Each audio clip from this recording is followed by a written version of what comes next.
Hello guys, welcome to my YouTube channel. কেমন আছো তোমরা? এখন আমরা কথা বলবো হচ্ছে আপকামিং দুটো ইন্ডিয়ান সিনেমার ট্রেলার নিয়ে এবং আপকামিং দুটো ইন্ডিয়ান সিনেমার গান নিয়ে কথা বলবো। একটা হচ্ছে আমাদের বাংলা সিনেমা ইয়াসের আপকামিং সিনেমা আরি বলে, সেই সিনেমার টাইটেল ট্র্যাক রিলিজ হয়ে গেছে, সেই গানটা নিয়ে কথা বলবো। তার পাশাপাশি কথা বলবো হচ্ছে জাট, যেটা হচ্ছে আমাদের সানি দেওয়ালের আপকামিং সিনেমা, যেটা হচ্ছে কিনা 10 তারিখ রিলিজ হবে, ডিরেক্টেড বাই গোপীচাঁদ মালিনী। এই ফিল্মটারও একটা ফার্স্ট আইটেম সং রিলিজ হয়ে গেছে, যাতে আমরা উর্বশীকে দেখতে পেতে চলেছি। ফিল্ম গানটার নাম হচ্ছে টাচ কিয়া বলে নাম গানটার। আর যেটা সিনেমা দুটোর কথা হচ্ছে, একটা হচ্ছে আমাদের তামিলের আপকামিং সিনেমা, যেটার নাম হচ্ছে গুড ব্যাড আগলি, স্টারিং অজিত কুমার। সেই ফিল্মের অফিসিয়াল ট্রেলার রিলিজ হয়ে গেছে কালকে। এই ট্রেলারটার হিন্দি রিয়াকশন আমার হিন্দি চ্যানেলে আছে, লিঙ্ক ডেসক্রিপশানে আছে, অবশ্যই গিয়ে চেক আউট করবেন, লাইভ রিয়াকশন আছে। তার পাশাপাশি কথা বলবো হচ্ছে একটা কানাডা একটা আপকামিং ফিল্ম, যার নাম হচ্ছে আগ্নেয়া থাবাসি। তো এই ফিল্মটারও ট্রেলার আমি দেখলাম এবং এরও লাইভ রিয়াকশন আজকে আমি দিয়েছি, আমার হিন্দি চ্যানেলে অ্যাভেলেবেল আছে, গিয়ে অবশ্যই চেক আউট করবেন। এবং এই ট্রেলারটার জন্য আমার কাছে একটা মেল এসেছিল যে এই ট্রেলারটা রিভিউ দিতে কানাডা ফিল্ম ইন্ডাস্ট্রি থেকে। তো সেটারও আমি লাইভ রিয়াকশন এবং রিভিউ দুটোই দিয়েছি হিন্দি চ্যানেলে, যেহেতু তারা হিন্দিটাই বুঝতে পারবে, বাংলাটা বুঝতে পারবে না। তাই জন্য এখন আমরা বাংলা ভাষায় কথা বলবো যে এই ট্রেলারটি আমার কীরকম লাগলো। আর তো বেসিক্যালি এই চারটে জিনিস নিয়ে কথা বলবো। চলো ভিডিওটা শুরু করা যাক। সব থেকে প্রথম যদি গুড ব্যাড আগলির ট্রেলার নিয়ে কথা বলে নিই, তো এই ট্রেলারটার মধ্যে একটা ম্যাড ফান একটা তো আছে, ঠিক আছে, মানে একটা ম্যাড ড্রাইভ আমি যদি বলি সেরকম তো আছে, ক্রেজি ড্রাইভ যদি আমি বলি সেটা তো আছে, ক্রেজি ভাইবস যদি আমি বলি সেটাও আছে, এবং একটা ফান ফ্যাক্টর তো অবশ্যই ডেফিনেটলি আছে। বাট ফিল্মটার যে ট্রেলারের এডিটিংটা, সেটা না আমার অতটা হেভি লাগেনি। আমি জানি না কেন আদিতি রবিচন্দ্রনের প্রত্যেকটা দুটো ফিল্মেরই, মানে আমাদের মার্ক অ্যান্টনি এবং এই ফিল্মেরও ট্রেলারও, দুটোই কিন্তু খুব ফাস্ট পেস হচ্ছে এবং খুব অনেক কিছু চলে ট্রেলারের মধ্যে, কিচ্ছু আমরা বুঝতে পারি না, জাস্ট হঠাৎ হঠাৎ হয়ে যায়। এবং এইখানেও কিন্তু এই ট্রেলারটাও আমাদের সামনে সেরকমই প্রেজেন্ট করা হয়েছে, যে আমরা দেখতে পাচ্ছি এখানে আমাদের অর্জুন দাস এখানে মেন ভিলেন, তার সাথে অজিত কুমারের কোনোভাবে একটা পাঙ্গা হয়ে গেছে। এবার অজিত কুমারের হিস্ট্রি সে বার করে ফেলেছে। অজিত কুমার একটা সময় খুব গুন্ডা ছিল, তো তার সাথে কিসের এত ঝগড়া অর্জুন দাসের, এবং অর্জুন দাস কেন অজিত কুমারের পেছনে পড়ে আছে, সেটা দেখার জন্য আমাদের এই ফিল্মটা দেখতে হবে। এবার ফিল্মটার মধ্যে বিশাল লেভেলে অ্যাকশন থাকতে চলেছে, মানে কার চেস সিকোয়েন্স থেকে শুরু করে, মানে বিশাল লেভেলের অ্যাকশন ফাইট সিকোয়েন্স প্রচুর থাকতে চলেছে। গান ফাইট থেকে শুরু করে, হ্যান্ড ফাইট থেকে শুরু করে, অনেক রকম ফাইটিং আছে। এবং এই ফিল্মটাতে প্রচুর মারপিট থাকতে চলেছে, প্রচুর অ্যাকশন থাকতে চলেছে। বাট ট্রেলারটা এমনভাবে প্রেজেন্ট করেছে, এখানে আমরা শুধু দেখতে পাচ্ছি শুধুই অ্যাকশন হচ্ছে, একটার পর একটা ইন্টারকাটে খালি অ্যাকশন আসছে, একটার পর একটা সিনকে ব্লেন্ড করা হয়েছে, মানে এখানে মিউজিকের সাথে ঘুষি মারছে, সেই সিনগুলোকে ব্লেন্ড করা হয়েছে, মানে দারুণ মিক্স আপটা দারুণভাবে করেছে। বাট ট্রেলারটা যখন আপনি দেখবেন না, এত হুডাহাট চলে যায়, যার কারণে আমরা ট্রেলারটাকে না সেই মজাটা দিতে পারবো না। প্রত্যেকটা সিন ক্যাপা ক্যাপ একটার পর একটা আসতে থাকে, একটা বাইকের স্টান্ট থেকে শুরু করে, মারা থেকে শুরু করে, সব কিছু গান ফাইট থেকে শুরু করে সব কিছু হোটাহট চলতে থাকে, যার জন্য ট্রেলারটা না এতটা ফাস্ট পেস হয়ে গেছে, যার জন্য ট্রেলারটা সেই মজাটা দিতে পারে না। এই ফিল্মটা অবশ্যই অজিত কুমারের কামব্যাক ফিল্ম হবে আমার দেখে মনে হচ্ছে, কারণ আদিতি রবিচন্দ্রনের আমি মার্ক অ্যান্টনি দেখেছি, হেভি একটা ফিল্ম ছিল। আমি জানি না গুড ব্যাড আগলিতে কতটা লেভেল অব্দি কমেডি থাকবে, মার্ক অ্যান্টনিতে বিশাল লেভেলে কমেডি ছিল, সেখানে এস জে সূর্যাই ব্যাপারটাকে পুল আপ করেছিল, পুরোটা বিশাল করেছিল, বাট এস জে সূর্যার মাপে না। বাট এখানেও আমরা দেখতে পাচ্ছি যে এস জে সূর্যা আছে, আমাদের অর্জুন দাস আছে, অনেকগুলো ক্যারেক্টার আছে, অনেক অ্যাক্ট্রেস আছে এখানে। বাট অ্যাকচুয়ালি কী গল্প হতে চলেছে সেই গল্পটা আমরা জানতে পারছি না, সেটা ফিল্ম দেখলেই বুঝতে পারবো। এবার এখানে দেখতে হবে যে এখানে অ্যাকশন তো প্রচুর থাকবে, এটা আমাদের ট্রেলার লেভেলে এবং টিজার লেভেলে দুটোতেই গ্যারান্টি দিচ্ছে। ফুল অন সোয়াগ থাকবে অজিত কুমারের, অজিত কুমারকে ব্যাপকভাবে প্রেজেন্টও করবে।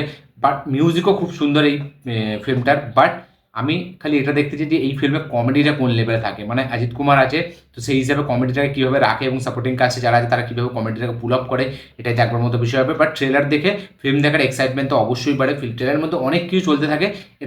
এটা একটা হেভি ট্রেলার কাট না, বাট এটা একটা হেভি ট্রেলার না, বাট ট্রেলারে যেসব জিনিসগুলো আমরা দেখতে পাই না, সেটা মজা দেয়, সেটা আমাদেরকে ফিল্ম দেখার জন্য একটা এক্সাইটমেন্ট তৈরি করে, যে এতগুলো অ্যাকশন হচ্ছে, কেন হচ্ছে, কিসের জন্য হচ্ছে, এত মারধার, গাড়ি ওড়া, এত গান ফাইটিং, অর্জুন দাস কেন এই ক্যারেক্টারটার পেছনে পড়ে আছে, অজিত কুমার একটা তার ভায়োলেন্ট পাস্ট আছে আগে, তো সেই সব কিছুই আমরা ফিল্মের মধ্যে দেখতে পাবো, প্রচুর কিছু থাকতে চলেছে।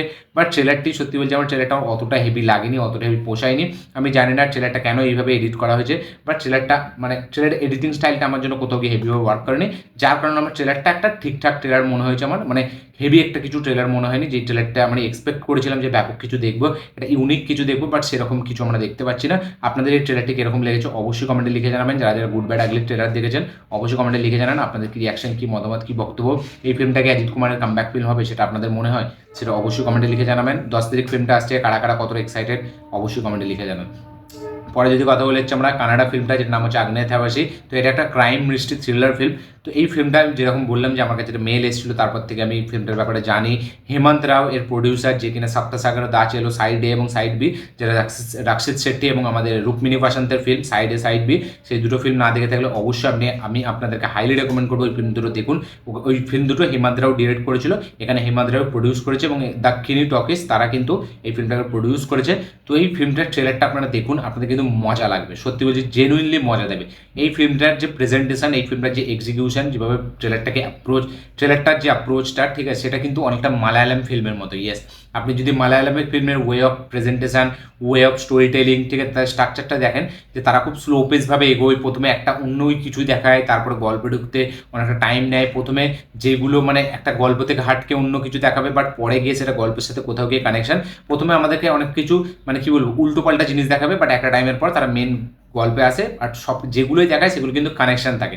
তো এইখানেও কিন্তু সেরকমই আমরা দেখতে পাচ্ছি যে প্রথমে একটা ছেলে আর মেয়ে, ঠিক আছে, তাদের মধ্যে বয়সের হয়তো মানে তফাৎ আছে। মেয়েটা বলছে যে আমাদের এই মানে রিস্তাটা না রাখাই ভালো, এখানটাই শেষ করে দেওয়া দরকার। তো সে যখনই বলছে তারপরে আমরা দেখতে পাচ্ছি যে একটা মানুষের এখানে মৃত্যু হয়ে যাচ্ছে, এবং সেই মৃত্যুটা কিন্তু অ্যাকচুয়ালিতে ক্যাজুয়াল ডেথ না, সেটা কিন্তু অ্যাকচুয়ালি একটা মার্ডার। এবার এই যে এদের সম্পর্ক, ছেলে আর মেয়েটা, তার সাথে এই যে একজন মারা গেছে তার কী সম্পর্ক, কী কানেকশন আছে এই দুটোর মধ্যে, সেটা দেখার জন্য এই ফিল্মটা দেখতে হবে। সত্যি বলছি হেভি মজা দেবে, এবং এই ফিল্মটা দেখার জন্য আমি বেশ এক্সাইটেড। আমি তো মানে কী বলবো, থ্যাংক ইউ জানাই তাদেরকে যারা যারা আমাকে মেলটা করেছিল মানে এই ফিল্মের ট্রেলার নিয়ে কথা বলার জন্য। কারণ ট্রেলারটার মধ্যে সেই পোটেন্সিয়াল আছে ফিল্মটার মধ্যে, বা এই ট্রেলারটার মধ্যে যে এই ফিল্মটা দেখার জন্য একটা আলাদা এক্সাইটমেন্ট তৈরি হবে, একটা মানে দারুণ ভাইবস এই ট্রেলারটা আপনাকে দিতে পারবে। মানে একদিকে আমরা দেখছি রোম্যান্টিক দিক, ঠিক তারপরেই এই ফিল্মটা আমরা মেন একটা সিরিয়াস কিছু দেখতে পাচ্ছি, এবং সেই সিরিয়াস কিছুর মধ্যেও তার একটা পাস্ট আছে, যে পাস্টটা আমাদেরকে দেখতে হবে ফিল্মটা দেখার সময়। আমরা তখন বুঝতে পারবো যে অ্যাকচুয়ালি এই পাস্টটা কি।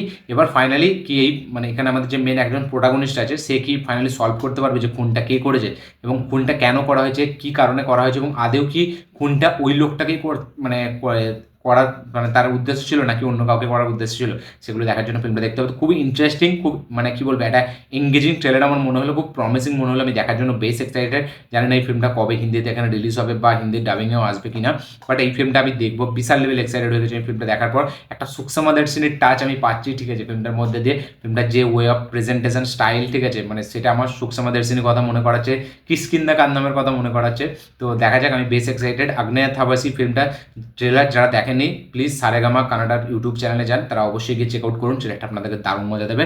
ট্রেলারের বিজিএম, ট্রেলারটা যেভাবে মানে যেভাবে এডিট করেছে, যেভাবে স্টাইলটাকে প্রেজেন্ট করেছে, স্টাইল দিয়ে আপনি প্রথমে আপনি দেখছেন এক জিনিস, তারপরে ট্রেলারটা অন্য জন্য শিফট হচ্ছে, এইসব জিনিসগুলো দারুণভাবে এখানে ফুটিয়ে তুলেছে। আমার ব্যাপক লেগেছে ট্রেলারটি। আপনারা অবশ্যই গিয়ে চেক আউট করুন আগ্নেয় থাবাসী ট্রেলার দেখে, অবশ্যই কমেন্ট করবেন আপনাদের কি রিয়াকশন, কি বক্তব্য। এখন যদি কথা বলি আমরা জ্যাটের ফার্স্ট আইটেম সং নাম্বারটা নিয়ে, যেটার নাম হচ্ছে আমাদের টাচ কিয়া, স্টারিং উর্বশী রটেলা। তো এই গানটা আমার একদম পোষায়নি, এর থেকে ফার ফার বেটার গান ছিল দাবিডি দিবিডি গানটা, যেটা বালাকৃষ্ণার আমার ওই ফিল্মটার গান, ডাকু মহারাজের গান, ফার ফার বেটার ছিল। এই গানটা একদম মানায়নি, এই মানে টাচকিয়া গানটা, গানের লিরিক্স সব কিছু বেকার, গানের ডান্সের স্টেপও অতটা ভালো নয়। দাবিডি দাবিডিতে তবুই একটু মানে এনজয়মেন্ট ছিল, একটু দেখে হাসি লাগছিল, ওইটাই একটা আলাদা মানে এনজয়মেন্ট বলা যায়, এবং হাসানোটাও কিন্তু একটা আর্ট, ঠিক আছে, সবাই পারে না। দাবিডি দাবিডি গানটা অনেকটা পর্যন্ত আপনাকে মানে কমেডি প্রোভাইড করবে, বাট এই গানটা কিন্তু সেরকম না। এবং এখানে টিপ টিপ বার্সা থেকে মিউজিকটা হালকা তোলা হয়েছে, এটা আমরা দেখে বুঝতে পারছি। যখন ওই উর্বশী রটেলার যে হুক স্টেপটা যখন দিচ্ছে, তখন আপনি যদি দেখেন ফলো করে, তো টিপ টিপ বার্সার যে মানে একটা থিম মিউজিক, মানে একটা ব্যাকগ্রাউন্ড মিউজিক, সেই মিউজিকটা এখানে ইউজ করা হয়েছে। জানি না এটা চুরি করেছে নাকি বলে নিয়েছে, সেটা তারাই জানে, বাট মিউজিকটা পুরো স্পষ্ট বোঝা যাচ্ছে যে ওখান থেকে ইন্সপায়ার্ড হয়ে বানিয়েছে। আর টাচকিয়া সংটা যদি গানটা যদি আমি কথা বলি, গানটাতে একদম ভালো লাগে, এবং গানটার ভিজুয়াল আমার খুব একটা আহামরি কিছু লাগেনি। উর্বশী রিসেন্টলি দেখতে পাচ্ছি back to back Mythri movie মেকার্সের সাথে তারা ব্যাক টু ব্যাক মানে দুটো আইটেম সং করেই ফেললো। তবে ডাবুডি ডিবিডিটা অনেকটা ভালো ছিল, বাট এটা একদম পোষায়নি আমার। আমি গানটা হাফ দেখেছি, তারপর আমি কুইট করে দিচ্ছি, গানটা আমার একদম পোষায়নি, একদম ভালো লাগেনি। আপনাদের কি রিয়াকশন টাচকিয়া সংটা নিয়ে অবশ্যই কমেন্টে লিখে জানাবেন। কারা কারা এই গানটা দেখে নিয়েছেন অলরেডি, তারা অবশ্যই কমেন্ট করুন আপনাদের কি বক্তব্য, কি রিয়াকশন, কি মতামত। যারা যারা দেখেননি, আমি তাদেরকে মানাই করবো এই গানটা না দেখতে, ঠিক আছে, গানটা একদম বেকার বেকার গান, একদম ভিজুয়াল সেরকম নতুন কিচ্ছুই নেই। থামানের মিউজিক এর থেকে ফার বেটার ছিল ডাকু মহারাজে। তো থামানের এই গানটা আমার একদম পোষায়নি, এবং এর এই যে এই ফিল্মটা জাটের ব্যাকগ্রাউন্ড মিউজিক ভালো, বাট গানটা আমার একদম পোষালো না।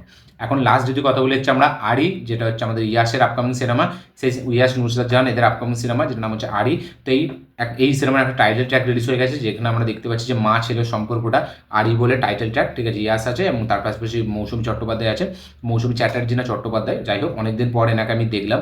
তো তাদের দুজনের মধ্যে আমরা এটা দেখতে পাচ্ছি যে একটা মা ছেলের মধ্যে সম্পর্ক, এবং সেটা কিন্তু ভিজুয়ালি দারুণ লাগছে। ইয়াসের অ্যাক্টিং আমি বলবো অনেকটা বেটার আগের ফিল্মগুলোর থেকে, এবং মৌসুমীর সাথে তার যে কেমিস্ট্রিটা মানে মা ছেলের, সেটা কিন্তু দুর্দান্ত, মানে ভালো লাগছে দেখতে, এবং একটা ইমোশনাল ভ্যালু তো আছে অবশ্যই, এবং দুজনের পারফরমেন্সই খুব সুন্দর, খুব মিষ্টি লাগছে, খুব ইমোশনাল একটা মনে হবে গানটা যখন আপনি দেখবেন না, সত্যি মানে মায়েদের কথা মনে করবে, যার মা এবং ছেলের সাথে সম্পর্ক খুব ভালো তাদের, সত্যি গানটা মানে দেখলে খুব ভালো লাগবে তাদের, এবং গানটা খুব বিউটিফুল ওয়েতে শ্যুট করা। আমি বলবো না গানটা শুনতে খুব হেভি, গানটা শুনতে খুব ক্যাচি এরকম বলবো না, গানটা শুনতে আমার আহামরি কিছু লাগেনি, একটা ওয়ান টাইম সং আমি বলবো গানটা, বাট গানটার ভিজুয়ালটা কিন্তু দারুণ, খুব বিউটিফুল, খুব হেভি একটা, মানে কিছু মুভমেন্টস এত সুন্দর করে ডিজাইন করেছে, খুব হেভি একটা গান মনে হয় দেখলে সত্যিই সেই মানে মায়া মমতাটা জাগে গানটার মধ্যে, এবং একটা মায়ের ভালোবাসা এই গানটার মধ্যে দারুণভাবে ফুটে উঠে এসছে, একটা ছেলের ভালোবাসা একটা মায়ের প্রতি, সেটাও কিন্তু দারুণভাবে ফুটে উঠে এসছে এখানে। ইয়াসের পারফরমেন্সও বেশ ভালো, তো গানটার ভিজুয়াল আমার জন্য দুর্দান্ত ওয়ার্ক করেছে, বাট গানটা শুনতে আমার অতটা হেভি লাগেনি। আপনারা যারা আরি গানটা শুনেছেন অবশ্যই কমেন্টে লিখে জানাবেন আপনাদের কী ভালো লেগেছে, গানটা বেশি ভালো লেগেছে নাকি ভিজুয়াল, এবং গানটা আপনাদের কীরকম লেগেছে সেটা অবশ্যই কমেন্টে লিখে জানাবেন। কারা কারা এখনও শোনেনি তারা অবশ্যই গিয়ে চেক আউট করে, আমি হাইলি রেকমেন্ড করবো, গানটা বেশ ভালো। আমার কেমিস্ট্রিটা মানে মা ছেলের যে সম্পর্কটা সেটা দুর্দান্ত লাগছে দেখতে, এবং আমার বেশ ভালো লেগেছে গানটা। আপনাদের কি রিয়াকশন, কি বক্তব্য, কি মতামত অবশ্যই কমেন্টে লিখে জানাবেন। তো এই ছিল বেসিক্যালি দুটো ট্রেলার এবং দুটো গান নিয়ে কথা। ভিডিওটা ভালো লেগে থাকলে লাইক শেয়ার কমেন্ট করে দেবেন, চ্যানেলে নতুন হলে চ্যানেলটিকে সাবস্ক্রাইব করবেন, বেল আইকনটি প্রেস করতে ভুলবেন না। দেখা হচ্ছে পরের ভিডিওতে, ততক্ষণের জন্য বাই।